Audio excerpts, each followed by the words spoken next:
Hi, guys. Hey, welcome back to Strange Orphan. Welcome back. Did you guys miss me last week? I had an eye twitch. I didn't know you could call it work. I didn't know you could call it work for an eye twitch, but I did. And it was just really weird. It was actually like awful. It was like awful pain in my eye. And I don't know, maybe I'm dehydrated. Like eye pain is like a legit pain. Like it was bad. Plus it was like twitching and then I was crying and I just looked like, I don't know, I looked like a little swamp monster. It was not cute. So I couldn't do the show like like losing my mind. I looked like one of those like wind up toys that like had malfunctioned because I was like constantly blinking and crying. Oh, it was brutal. But hey, I'm back. I got both eyes. Back in business. And thank goodness I am. Because what is it? Mother's Day this weekend? Everyone's favorite holiday. Mother's Day in our house was always ridiculous. There was always this like pressure of like, did you get your mom a card? And it was like, first of all, I'm a child, so no, I didn't go get in the car and go get her a card. But also like, why were cards? I don't understand. Like, why were cards such a big deal to like our parents' generation? It's like there was like such an aversion to like communicating in person that you had to like write down your feelings on a card and then like leave it in their bedroom and then like walk away but then like you couldn't tell them to their face that you cared about them. That would be like too much. They would combust. Boomers, man. Just stick with the cards.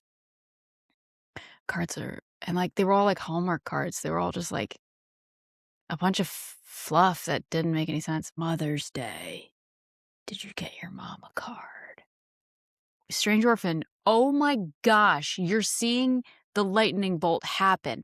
We should make Strange Orphan greeting cards that you could mail home to your folks after estranging from them.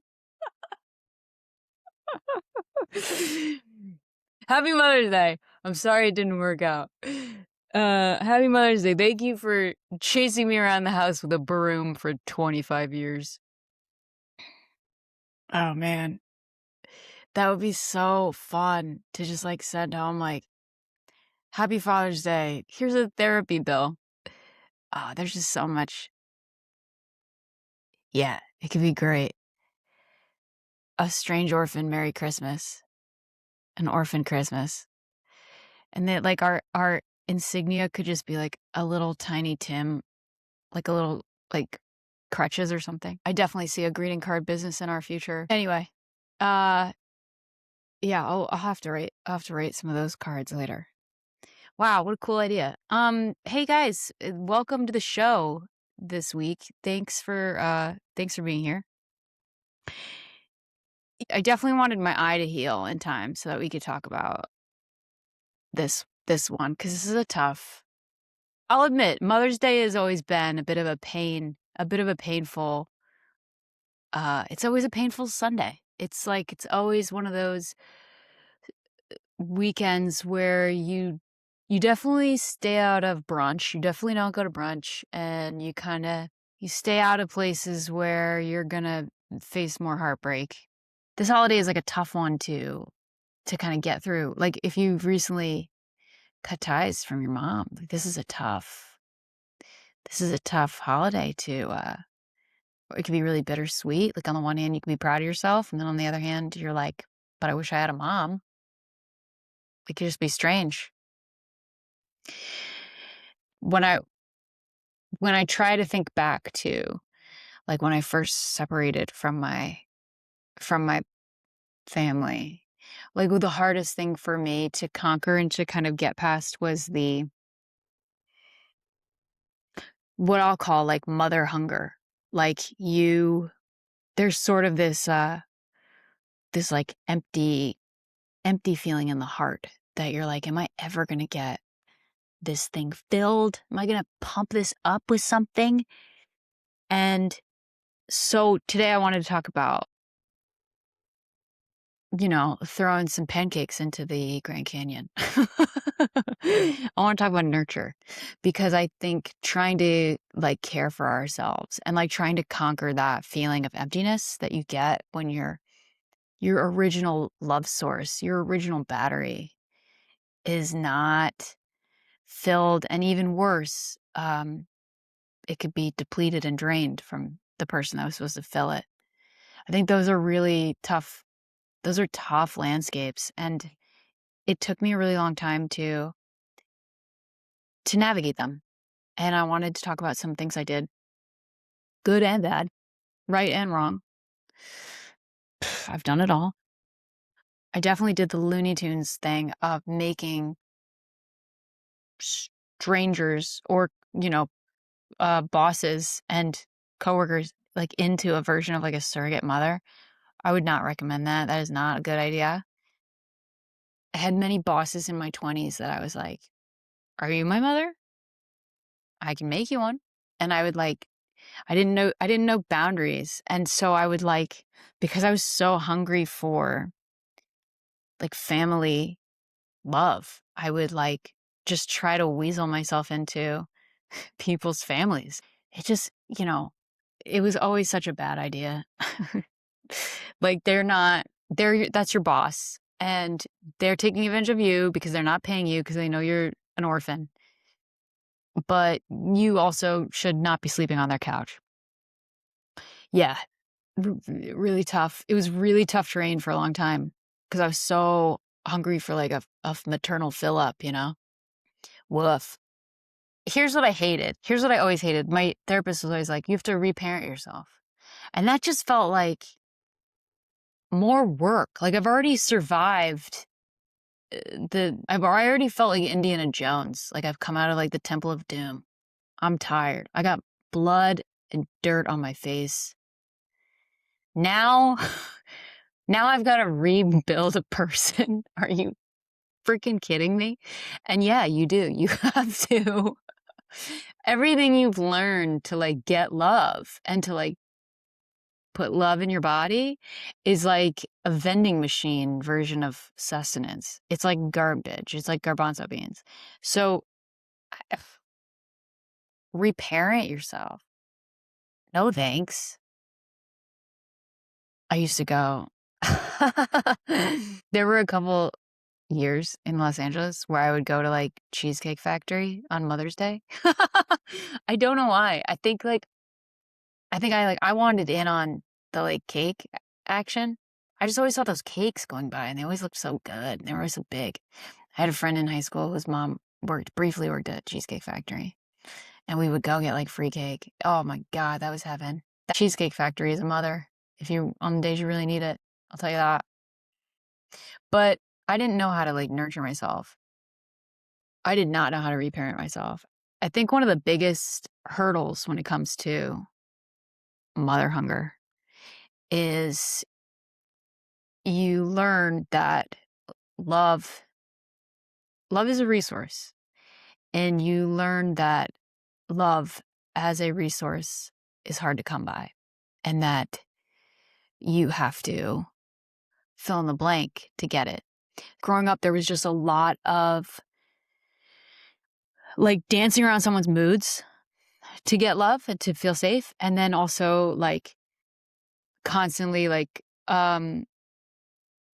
appeasing someone else to get love. Like having to be shiny and performative to earn some version of approval and love. It wasn't really love. It was just like a nod. Or there was like constantly catering to someone else's wants. I think in high school, like for example, anytime my mom was like happy, I was like so thrilled.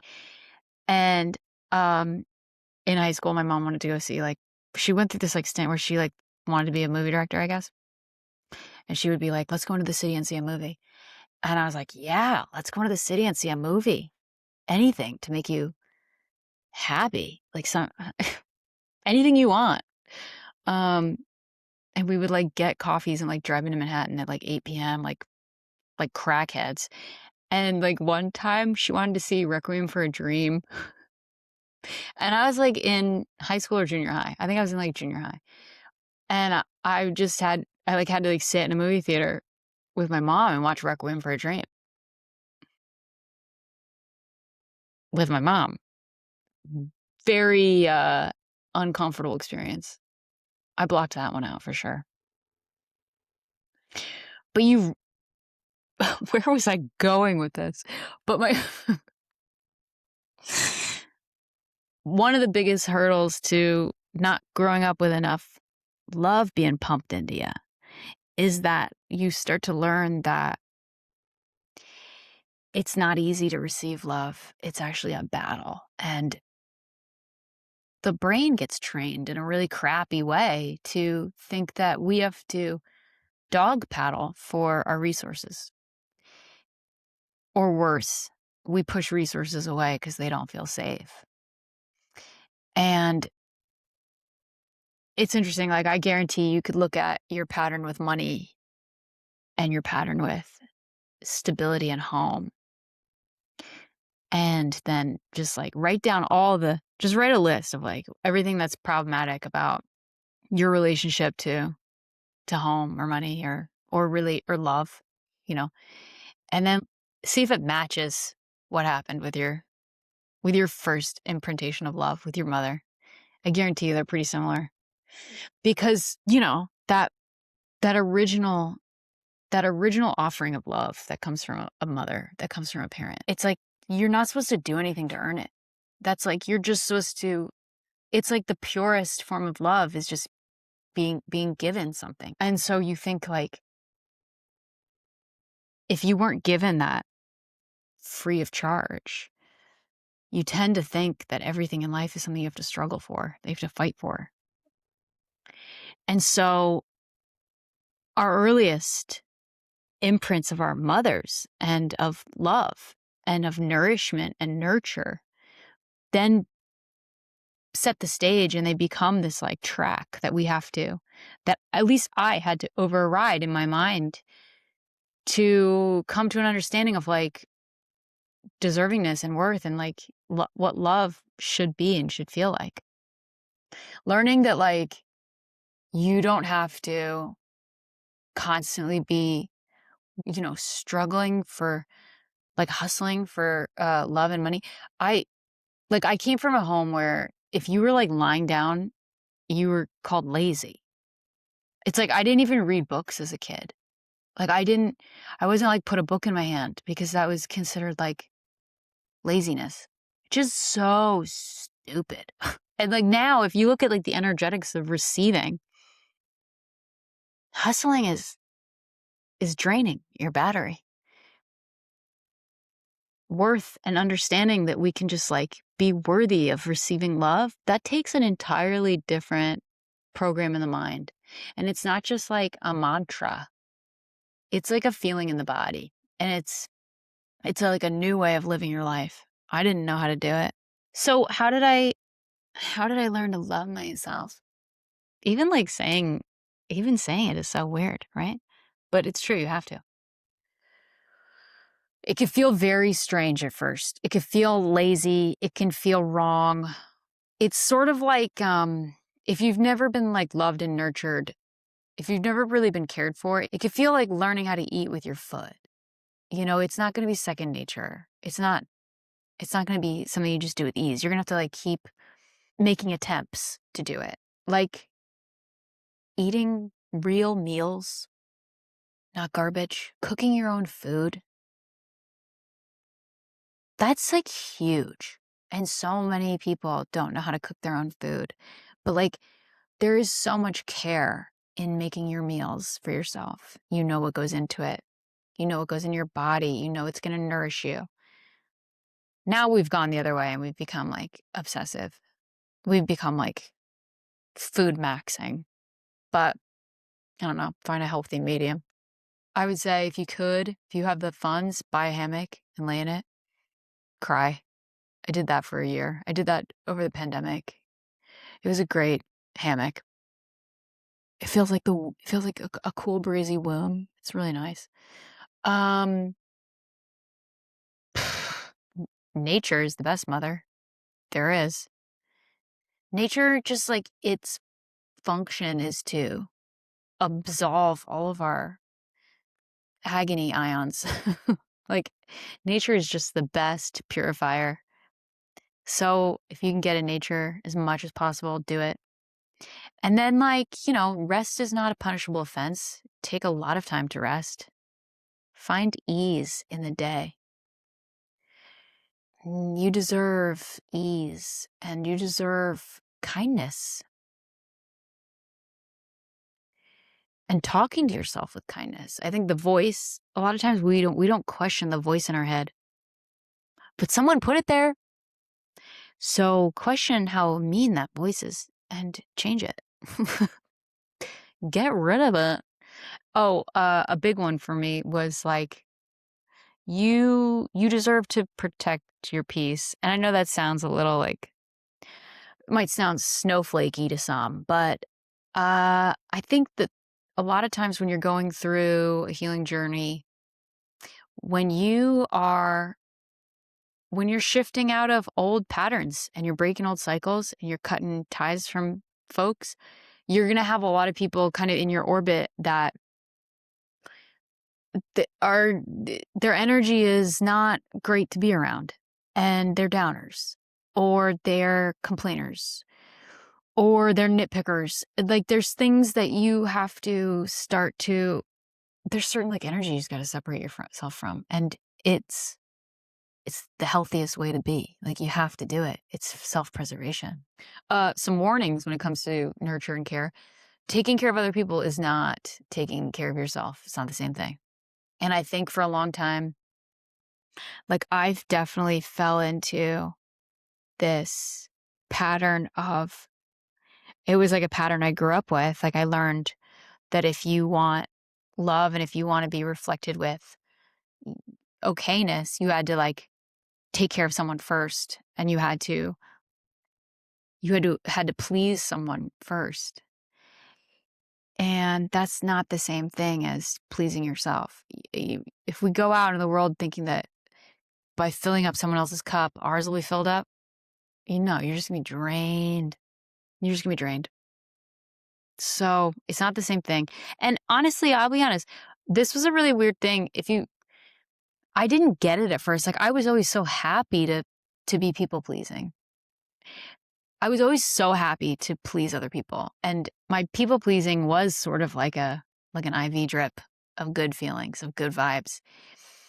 But it kept me from dealing with loneliness. It wasn't actually the cure. It was a distraction from the fact I was lonely and that I was never poured into.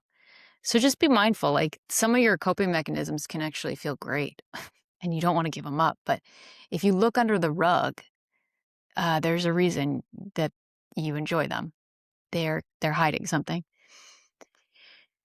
Yeah, I should just mention like love and sex are not the same thing. Just so you know. I'm sure you know, but there's no nurture there, if you were wondering. And yeah, like I'll be honest, for a long time I hated the reality that I was going to have to nurture and care for myself. Like I hated the idea that mothering was something I was now going to have to give to myself. I was also just so stubborn that I thought like, well, I don't need to do it. I'll be fine. No, you're not going to be fine if you don't begin to like really care for your heart. And that's going to like look different for everyone, but it's such a big wound. It's such a big wound, and I don't even think words can do justice the like emptiness you feel when you weren't loved by your mom. Or worse, if you were like drained by your mother, drained by your parent. Like if you come out of your house with a black hole heart and others are like have a full battery, it doesn't feel fair. It doesn't feel fair. It doesn't feel cool. And so I've had to do a lot of work on getting over that, the the the resentment aspect of it, and then be like, but there has to be another way of looking at this that can feel more empowering and that can feel more bolstering and that can make me happier. And when you're in the thick of it, there's not a lot of material out there. It just hurts. It just feels crappy. But I don't know. Lately, I've been thinking a lot about, I'm a really big fan of Brian Cox, the physicist. And I was watching something the other day on the cosmos and the Big Bang Theory. Basically, I'm going to do a really bad job of explaining this, but they were talking about the birth of the cosmos coming out of the Big Bang Theory. And whenever some new energy is being birthed, there's a rupture. There's what looks like a complete like devastation. And I think birth can look like rupture. Birth can look like hellish breaking open. Like, birth is not an easy process. And if you think about the cosmos and you think about these ruptures that happen in energy,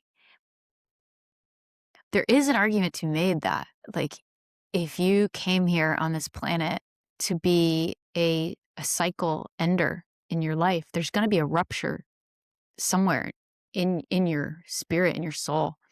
And that rupturing, although it feels like a complete death and devastation, it's actually the birth of a completely new energy pattern. Like, you are not only dying in the old cycle, you're birthing an entirely new one. And if you have the right perspective on it, it can determine how you look at the whole story of your life. You can either like view it as, oh, I didn't get any love, so I'm screwed in this life. Or you can say like, no, actually I came here with a purpose to end an old cycle. And now it's my job to birth a new one. Breaking away is creating a rupturing and an opening for new love and for the possibility of that love to just like blow your mind with how expansive it is. I think like I didn't know that I could feel this good. I want to make that very clear to people. Like, I kind of always thought like, oh, yeah, you got a bad storyline. Like, no, no, no. You can like let go of. It's a choice. Like the stories we tell ourselves about these ruptures in our hearts are the stories that will either create a new life or keep you on the same path of being miserable and telling yourself that you didn't get loved, so you could be a miserable person. Like, I have worked so hard to reprogram my stories and to awkwardly and clunkily become a mother. I had to become a mother to myself. I had to like become a mother to my dog. My dog taught me how to be a mom. It's just incredible. You start to learn like the art of giving and how much power you have in being kind to something. And I don't think a lot of our parents knew that there was power in kindness and that there was power in compassion and that there was power in giving. And it's only through watching myself in relationship to this little animal that I've been able to learn the expansiveness of my own heart, if that makes sense. It's hard to learn it without a mirror. So, yeah, man, it's a lot of work. It's a lot of work to remother yourself because you're not gonna be perfect all the time. You could be kind of a brat. Like my biggest gripe with my dog was always like, I felt like she was picking on me. She's a French bulldog. They have their own personalities, but it would be like anytime I would like start a project, she would like need attention, and I'd be like, "Why are you trying to sabotage me?"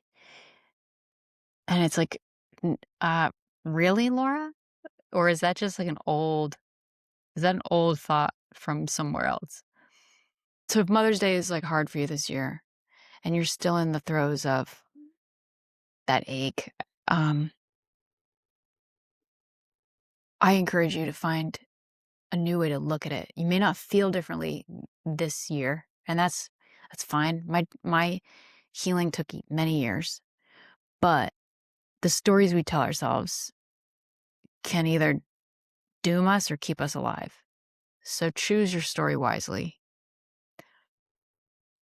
Choose your greeting card wisely this year. Send yourself a good one. Happy Mother's Day. Thank you for making me the cycle breaker in the family. Something like that. Yeah, and then if all else fails, just go to Cheesecake Factory.